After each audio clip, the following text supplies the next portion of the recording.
સુપ્રભાત. ધોરણ 8 વિષય સંસ્કૃત. વિદ્યાર્થી મિત્રો, દ્વિતીય સત્રની અંદર આપણે સંસ્કૃત ભાષામાં પ્રથમ ચેપ્ટરનો અભ્યાસ કરીશું. વિદ્યાર્થી મિત્રો, તમારે લોકોએ સંસ્કૃતની બુક છે દ્વિતીય સત્રની ખરીદવાની રહેશે, જેથી કરીને તમે દ્વિતીય સત્રનો અભ્યાસ એમની અંદર કરી શકો. પ્રથમ યુનિટ છે આપણને આપવામાં આવેલું છે, જેનું નામ છે પુત્રી મમ ખલુ નિંદ્રાતી. ચિત્રોને આધારે કાવ્યને સમજવાનો પ્રયાસ કરીશું. પુત્રી એટલે કે દીકરી, મમ એટલે મારી, ખલુ એટલે ખરેખર, નિંદ્રાતી એટલે સૂતી છે. ખરેખર મારી દીકરી સૂતી છે એવું એક માતા છે પોતાની દીકરી માટે હાલરડું ગાય છે, માટે અહીંયા દીકરીનું હાલરડા સ્વરૂપે આપણને કાવ્ય આપવામાં આવેલું છે. વિદ્યાર્થી મિત્રો, ગૌરવની વાત એ છે કે આપણા ગુજરાતની અંદર આમ જોઈએ તો દુનિયાની અંદર દીકરીને જ પ્રાધાન્ય આપવામાં આવેલું છે. માટે હાલરડા જોઈએ તો ઘણા હાલરડાની અંદર મોસ્ટ ઓફ દીકરાઓના હાલરડા જ આપણે સાંભળતા હોઈએ છીએ, પરંતુ સંસ્કૃત ભાષાની અંદર દીકરીને મહત્વ આપતા દીકરી માટેનું હાલરડું આપવામાં આવેલું છે. જેમનો પંક્તિઓ છે: પુત્રી મમ ખલુ નિંદ્રાતી, પુત્રી મમ ખલુ નિંદ્રાતી, સુંદર શયને સુખમય વસને, પુત્રી મમ ખલુ નિંદ્રાતી. ખરેખર મારી દીકરી સૂતી છે, ખરેખર મારી દીકરી સૂતી છે. બે પંક્તિઓનો અનુવાદ આ રીતે છે. ત્રીજી પંક્તિ છે સુંદર શયને, એટલે કે શયનને અહીંયા પારણ્યું કહેવામાં આવેલું છે. ચિત્રની અંદર જોઈ શકો છો તો પારણિયાને શયન કહેવામાં આવેલું છે. એટલે સુંદર પારણામાં સુખમય વસને, સુખમય એટલે કે શરીરને સુખ આપે, વસને શબ્દનો અર્થ થાય છે વસ્ત્ર, એટલે શરીરને સુખ આપે એવા વસ્ત્રમાં ખરેખર મારી દીકરી સૂતી છે. સામાન્ય રીતે નાનું બાળક જ્યારે સુવડાવવાનું હોય છે ત્યારે દરેક માતા છે એમનું પૂર્ણ રીતે ખ્યાલ રાખતી હોય છે. પારણિયાને ખંખેરીને એમની અંદર કોઈ જીવજંતુ ન રહે એમનો ખ્યાલ રાખે.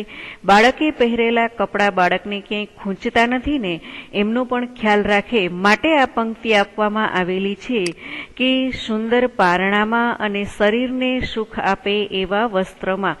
આ રીતે પૂર્ણ અનુવાદ લખવાના છે. વિદ્યાર્થી મિત્રો, એક એક પંક્તિ લખી અને અનુવાદ લખી પછી જ બીજી પંક્તિ લખવાની છે. પાકી બુકની અંદર પંક્તિઓ લખવી જરૂરી છે, જેથી કરીને તમે સંસ્કૃત લેખન કરી શકો. માટે બંને લખવાનું છે. પાકી બુકમાં પહેલા પંક્તિ લખો, પછી અનુવાદ લખો, ત્યાર પછી બીજી પંક્તિ અને બીજો અનુવાદ. ફરી એક વખત અનુવાદ સાંભળી લો. ખરેખર મારી દીકરી સૂતી છે. દીકરીની જગ્યાએ પુત્રી શબ્દ પણ વાપરી શકો છો. ખરેખર મારી દીકરી સૂતી છે સુંદર પારણામાં, શરીરને સુખ આપે એવા વસ્ત્રમાં, ખરેખર મારી દીકરી સૂતી છે. હવે જોઈએ કે માતા હાલરડાની અંદર બીજું શું કહી રહી છે. તો બીજા ચિત્રની અંદર આપણે જોઈએ છે કોઈ એક પક્ષી છે, એમને માતા કંઈક કહી રહી છે. તો એના માટે શું શબ્દો છે?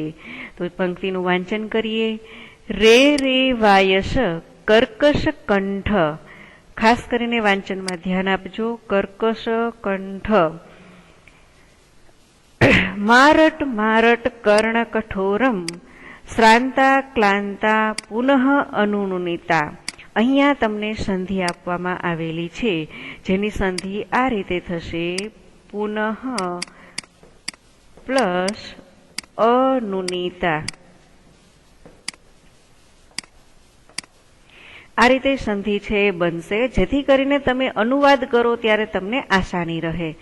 રે રે વાયસ. વાયસ અહીંયા ખાસ કરીને શબ્દને સમજવાનો પ્રયાસ આપણે કરીએ તો વાયસ એટલે કે સમાચાર કહી શકાય. આમ તો વાયક, પહેલાના જમાનાની અંદર લોકો એમ કહેતા કે વાયક આપે છે, એટલે કે કાગડા નામનું પક્ષી છે એ જ્યારે ઘરના આંગણે આવી અને કંઈક બોલતું હોય ત્યારે એ આપણને કંઈક સમાચાર આપી રહ્યું હોય. સામાન્ય રીતે એક લોકવાયકા છે કે કાગડો આંગણે બોલે એટલે આપણે મહેમાન આવશે એવા સમાચાર માનીએ છીએ. તો અહીંયા માતા છે એ જ્યારે ઘરના આંગણે કાગડો બોલે છે ત્યારે એમને કહે છે રે રે વાયસ, એટલે કે અરે રે કાગડા, કર્કશ કંઠ. કર્કશ કંઠ એટલે કે એમની વાણી છે એ કર્કશ છે, એટલે કે આપણને ગમતી નથી, એટલે કઠોર કંઠવાળા એ રીતે પણ કહી શકાય. કર્કશ કંઠ, જેના ગળાનો અવાજ, કંઠ એટલે ગળાનો અવાજ એનો, એટલે કે કઠોર કંઠવાળા. મારટ મારટ, આપણે પ્રથમ સત્રની અંદર પણ કહેલું હતું કે મા શબ્દનો અનુવાદ માના અર્થમાં નથી. જો એમની ઉપર ચંદ્રબિંદુ આપેલું હોય તો જ એ મા બોલાય છે. અહીંયા માનો અર્થ નહીં એવો થાય છે, એટલે કે રટીશ નહીં અથવા તો બોલીશ નહીં. કર્ણ કઠોરમ, કર્ણ એટલે કે કાન, કાનને કઠોર લાગે એવું બોલીશ નહીં. હવે ફરી વખત બે પંક્તિનો અનુવાદ. અરે રે કઠોર કંઠવાળા કાગડા, કાનને કઠોર લાગે એવું બોલીશ નહીં. આ રીતે બે પંક્તિનો અનુવાદ છે. પછીની બે પંક્તિ. શ્રાંતા ક્લાંતા પુનઃ અનુનુનિતા. શ્રાંતા એટલે કે થાકેલી અને ક્લાંતા એટલે કે કોમળ. મારી દીકરી છે રમી રમીને થાકી ગયેલી છે, થાકેલી છે અને કોમળ છે, એટલે કે નાની છે. માટે પુનઃ અનુનુનિતા, વારંવાર. પુનઃ એટલે વારંવાર, અનુનુનિતા એટલે લાડ કરાયેલી. જ્યારે માતા છે બાળકને સુવડાવતી હોય છે, પારણિયામાં પોઢાડતી હોય છે, ત્યારે એ પોતાના શરીર સાથે ચાંપે છે. એમને વારંવાર હાથમાં હલાવતા બાળકને ખ્યાલ ન આવે એ રીતે પારણામાં પોઢાડી દે છે. એટલા માટે અહીંયા પુનઃ અનુનિતા એટલે કે વારંવાર લાડ કરાયેલી, લાડ કરતા પારણામાં પોઢાડી દે છે. એટલા માટે અહીંયા પંક્તિ આપવામાં આવેલી છે. થાકેલી, કોમળ, વારંવાર લાડ કરાયેલી, ખરેખર મારી દીકરી સૂતી છે. પ્રશ્ન એવો આવશે કે કાવ્યની અંદર કયા પક્ષીને બાળકને હેરાન ન કરવા માટેનું પૂછવામાં આવેલું છે? તો પક્ષીનું નામ છે વાયસ, એટલે કે કાગડો. ત્યાર પછીની પંક્તિમાં જઈએ તો ત્યાં પણ ચિત્ર બતાવવામાં આવેલું છે. ચિત્રમાં જોઈએ છીએ કે એક કૂતરું છે, બિલાડી છે, એવા જે બાળકને ડરાવનારા પ્રાણીઓ છે એ જો અહીંયા બાળકની સાથે આવી જાય તો બાળક ડરી જાય. માટે માતા એવા પ્રાણીઓને પણ ઉદ્દેશી અને કહે છે કે મારી દીકરી સૂતી છે તો અત્યારે કોઈ પણ પ્રકારનો અવાજ નહીં. માટે અહીંયા છે બાળક છે એમને માતા ઉદ્દેશી અને બોલે છે મ્યાવ મ્યાવ મા કુરુ ઘોર વિરાવમ, ચલ ચલ રે ખલચોર બિડાલ, સ્નિગ્ધા મુગ્ધા સેવિત દુગ્ધા, મમ પુત્રી મમ ખલુ નિંદ્રાતી. મ્યાવ મ્યાવ મા કુરુ એટલે આપણને ખ્યાલ આવી ગયો કે બિલાડીને ઉદ્દેશી અને અહીંયા આ પંક્તિ આપવામાં આવેલી છે. મા કુરુ એટલે કે કરીશ નહીં. ઘોર વીરાવ, અહીંયા શબ્દને સમજવાનો છે. ઘોર એટલે ભયંકર અને વીરાવમ, રાવ એટલે અવાજ થાય છે કે ભયંકર અવાજ કરનારી, મ્યાઉ મ્યાઉ એવો ડરાવનો અવાજ કરીશ નહીં.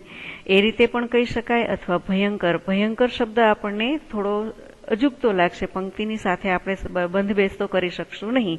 એટલા માટે આપણે એવું લખીશું કે ડરાવનો એવો મ્યાઉ મ્યાઉ અવાજ કરીશ નહીં. આ રીતે અનુવાદમાં લખવાનું છે. ફરી વખત સાંભળજો. ડરાવનો એવો મ્યાઉ મ્યાઉ અવાજ કરીશ નહીં. મા કુરુ એટલે કરીશ નહીં. ચલ ચલ રે ખલ ચોર બિડાલ, ચલ ચલ રે એટલે ચાલતો થા, ખલ એટલે કે કપટી, ચોરને ચોરજ ને બિડાલને બિલાડી. ચાલતી થા કપટી ચોર બિલાડી. આ રીતે અનુવાદ છે. સ્નિગ્ધા મુગ્ધા સેવિત દુગ્ધા, સ્નિગ્ધા એટલે કે સુકોમળ, મુગ્ધા એટલે કે ભોળી અને સેવિત દુગ્ધા એટલે કે દૂધનું સેવન કરનારી. કોમળ, ભોળી અને દૂધનું સેવન કરનારી ખરેખર મારી દીકરી સૂતી છે. કારણ કે બિલાડી પણ દૂધ પીએ છે, પરંતુ અહીંયા બાળકને પણ દૂધ પીતું જ બાળક કહેવામાં આવેલું છે. એટલા માટે સેવિત દુગ્ધા આપવામાં આવેલું છે કે ખરેખર બાળક પણ દૂધ પીએ છે, એ એકદમ ભોળું છે. એટલા માટે થઈ બિલાડીને ઉદ્દેશીને કહેવામાં આવે છે કે તું એમને ડરાવીશ નહીં. ફરી વખત આ પંક્તિનો અનુવાદ સાંભળી લ્યો. ડરાવનો એવો ભયંકર મ્યાઉ મ્યાઉ અવાજ કરીશ નહીં. ચાલતી થા રે કપટી ચોર બિલાડી, ભોળી કોમળ ભોળી અને દૂધનું સેવન કરનારી ખરેખર મારી દીકરી સૂતી છે. પાના નંબર 2 ઉપર પણ હજુ એમની પંક્તિ એક બાકી છે. જોઈએ આપણે આગળ. એમાં પણ ચિત્ર આપવામાં આવેલું છે. એમના ચિત્રમાં પણ બીજું પ્રાણી બતાવવામાં આવેલું છે. જે કૂતરું છે એ દરવાજાની બહાર બેઠેલું છે અને એમને ઉદ્દેશીને પણ માતા બોલે છે, ઉચ્ચેય માભસ શુનક વરાક. ઉચ્ચેય અહીંયા સંધિ છૂટી પડશે. ઉચ્ચે હે પ્લસમાં, ઉચ્ચે હે પ્લસમાં આ રીતે સંધિ છૂટી પડશે. માં ભસ આ બંને સાથે શબ્દો રહેશે. માં ભસ. શુનક વરાક એટલે કે કૂતરાનું બચ્ચું. કૂતરાના બચ્ચાને ઉદ્દેશીને કહેવામાં આવેલું છે કે ઉચ્ચે માં ભસ એટલે કે મોટેથી ભસીશ નહીં. એટલે વિદ્યાર્થી મિત્રો, કૂતરો છે એના અવાજને ભસવાનો અવાજ કહેવામાં આવે છે. એટલે અહીંયા કૂતરાને કહેવામાં આવે છે કે તું ઊંચેથી એટલે કે મોટેથી અવાજ કરીશ નહીં. એટલે હે કૂતરાના બચ્ચા, મોટેથી ભસીશ નહીં. ભૂ ભૂ માં કુરુ કાર્યવિહીન. કૂતરો છે એમનો અવાજ બીજો પણ આપવામાં આવેલો છે, ભૂ ભૂ એટલે કે જે ભસવાનો જેનો અવાજ બોલવાનો અવાજ છે એ છે. માં કુરુ એટલે કરીશ નહીં. કાર્યવિહીન એટલે કારણ વગરનું. કારણ કે કૂતરાના બચ્ચા જે ગલુડિયા કહો છો એ ગલુડિયાઓ છે કારણ વગરના અવાજ કરતા હોય છે, ચીચિયારીઓ પાડતા હોય છે. એટલે ઘણી વખત છે એમને ભૂખ લાગે તો પણ ચીચિયારી પાડે. ઘણી વખત એમની આજુબાજુ રહેલા માણસો પણ એમને જોવા ન મળે તો પણ એ અવાજ પાડતું હોય છે. અથવા નવા માણસોને જોઈને ડરી જતું હશે કે મને પકડી જશે તો પણ એ અવાજ કરતું હોય છે. એટલા માટે એને કાર્યવિહીન અવાજ કહેવામાં આવેલો છે. તો કારણ વગરનું ભૂ ભૂ કરીશ નહીં, આ રીતે અનુવાદ લખવાનો છે. વિમલા કુશલા સુમનો મૃદુલા. અહીંયા પણ સંધિ છૂટી પડશે. સુમનો પ્લસ મૃદુલા. વિમલા એટલે કે નિર્મળ. વિમલ શબ્દ છે એનો અર્થ થાય છે ગુજરાતીમાં નિર્મળ અને શુદ્ધ. કુશલા એટલે કે કુશળ, ખુશી છે, આનંદમાં છે, એને કુશલા કહેવામાં આવેલી છે. એટલે આપણે કુશળ શબ્દ પણ ગુજરાતીમાં એને કહીએ છીએ કે જે આનંદમાં હસતી હસતું સૂતું હોય એ બાળકને કુશળ કહેવામાં આવે છે. નિર્મળ, કુશળ અને સુમનો મૃદુલા. સુમન શબ્દના ઘણા બધા સમાનાર્થી અર્થ થાય છે. સુમન એટલે કે પુષ્પ, ફૂલ, કુસુમ આ બધા એના સમાનાર્થી શબ્દો છે. તો ફૂલ જેવી મૃદુલા એટલે કે કોમળ. ફૂલ જેવી કોમળ મારી દીકરી ખરેખર સૂતી છે. નિર્મળ, કુશળ અને ફૂલ જેવી કોમળ મારી દીકરી ખરેખર સૂતી છે. માટે એ કૂતરાના બચ્ચાને કહે છે કે તું અહીંયા અવાજ કરીશ નહીં. ત્યાર પછીની પંક્તિમાં આપેલું છે કે માત્ર આ જ પ્રાણીઓ નહીં, જીવજંતુઓ પણ બાળકને હેરાન કરી રહ્યા હોય તો એના માટેની છેલ્લી પંક્તિ આપણને આપવામાં આવેલી છે. રે રે મસકમ મા કુરુ ગાનમ, મા પૃષ મા દશ રક્ત પીપાશો, સુદતી સુમુખી શોભન ગાત્રી, પુત્રી મમ ખલુ નિંદ્રાતી. રે રે મશક એટલે અરે રે મચ્છર. ચિત્રની અંદર આપણે જોઈ શકીએ છીએ એ જ રીતે મશક એટલે કે મચ્છર. મા કુરુ કરીશ નહીં. ગાનમ એટલે કે ગાન. કારણ કે મચ્છર છે ગણગણ ગણગણ ગાન કરતું હોય છે. એટલે એમને એવું કહેવામાં આવે છે કે અરે રે મચ્છર ગાન કરીશ નહીં. મા પૃષમ એટલે સ્પર્શ કરીશ નહીં. કારણ કે મચ્છર છે એ એક જગ્યાએ સ્પર્શ કરી જતા આપણને એમની ખંજવાળ છે એ ઘણો સમય સુધી આવ્યા કરે છે. માટે સ્પર્શ કરીશ નહીં. મા દશ એટલે ડંસીશ નહીં. ડંસીશ નહીં. રક્ત પીપાસો. પીપાસો શબ્દનો અર્થ થાય છે તરસ્યું અને રક્ત એટલે લોહી. લોહી તરસ્યો ડંખ મારીશ નહીં એમ પણ કહી શકાય. સ્પર્શ કરીશ નહીં, લોહી તરસ્યો ડંખ મારીશ નહીં. કારણ કે પુત્રી છે એ સૂઈ ગઈ છે, તો એના માટે આજુબાજુમાં મચ્છર છે એમને ઉદ્દેશી અને માતા બોલે છે, અરે રે મચ્છર ગણગણ ગાન કરીશ નહીં, લોહી તરસ્યો ડંખ મારીશ નહીં, સ્પર્શ કરીશ નહીં. આ રીતે પણ લખી શકો છો. સુદતી સારા દાંતવાળી, સુમુખી સારા મુખવાળી, શોભન ગાત્રી એટલે સારા અંગોવાળી. ગાત્રી શબ્દનો અર્થ થાય છે અંગો. સારા દાંતવાળી, સારા મુખવાળી, સારા અંગોવાળી, પુત્રી મમ ખલુ નિંદ્રાતી, ખરેખર મારી પુત્રી સૂતી છે.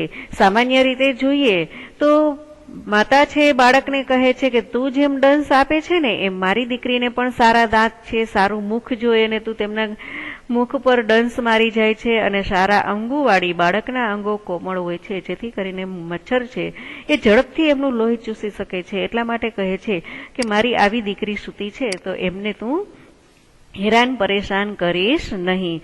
માટે પંક્તિમાં માતા છે દીકરીનો પૂર્ણ રીતે ખ્યાલ રાખતા એમને આરામ કરાવતી હોય છે. તો વિદ્યાર્થી મિત્રો, આપણે ત્યાર પછી પુસ્તકમાં રહેલા ટિપ્પણી શબ્દાર્થ જે છે એ આપણે પ્રથમ લખીશું અને ત્યાર પછી આપણે કાવ્ય પંક્તિ લખીશું. જે આપેલા છે એટલા જ શબ્દાર્થ આપણે લખવાના છે. નહીં કે નવનીતમાંથી નવા શબ્દો તમે લખો. બને ત્યાં સુધી નવનીતનો ઉપયોગ ન કરો તો વધારે સારું, કારણ કે જે પણ વિડીયોમાં સમજાવવામાં આવે છે ત્યાં તમારે કોઈ જાતની જરૂરિયાત પડતી જ નથી. હવે શબ્દોનું ઉચ્ચારણ કરવાનું છે. નિંદ્રાતી, શ્રાંતા, ક્લાંતા, સ્નિગ્ધા, મુગ્ધા, ઉચ્ચેહે, મૃદુલા, સ્પૃશ, શોભન ગાત્રી. આ રીતે વારંવાર વાંચો તો સંસ્કૃત શબ્દોનું વાંચન છે તમે સારી રીતે કરી શકો. પુત્રી કિમ કરોતી, પુત્રી શયનમ કરોતી, કર્કશઃ કંઠ કસ્ય અસ્તિ, કર્કશઃ કંઠ કસ્યની જગ્યાએ વાયશ અસ્તિ. આ રીતે જવાબ છે ઝડપથી લખી શકો છો. બિડાલહ કિમ કરોતી, બિડાલહ મ્યાઉ મ્યાઉ કરોતી. કિમની જગ્યાએ મ્યાઉ મ્યાઉ લખી અને આપણે ક્વેશ્ચન ટેગને દૂર કરી જવાબ બનાવીશું. ભો ભો કહ વદતી, ભો ભો શુનક વરાક વદતી. માતા મસકાય કિમ કથયતી, માતા મસકાય કથયતી, રે રે મશક મા કુરુ ગાનમ. આ રીતે આખી પંક્તિ છે લખજો. ત્યાર પછી લખજો મા સ્પૃશ મા દશ રક્ત પીપાસો. બંને પંક્તિ છે જવાબમાં લખજો. હવે જોડકા જોડવાના છે. તો પક્ષીને પ્રાણીઓના નામ આપેલા છે એમની સામે એમનો જે અવાજ છે એ આપવામાં આવેલ છે એ તો તમે આરામથી જોડી શકશો. હવે વિદ્યાર્થી મિત્રો, આ કાવ્ય કંઠસ્થ કરવાનું છે, કારણ કે જો એકમ કસોટી આવશે તો એમની અંદર આપણે કાવ્ય પંક્તિ પૂછવામાં આવશે તો આ કાવ્ય કંઠસ્થ કરી લેવાનું છે. ત્યાર પછી તમને હોમવર્કના પ્રશ્ન જવાબના પેજ છે હું તમને પીડીએફમાં મોકલી આપીશ, જે તમારે પાકી બુકની અંદર લખવાના છે. કાવ્ય લખો, કાવ્યનો અનુવાદ લખો અને ત્યાર પછી છે તમારે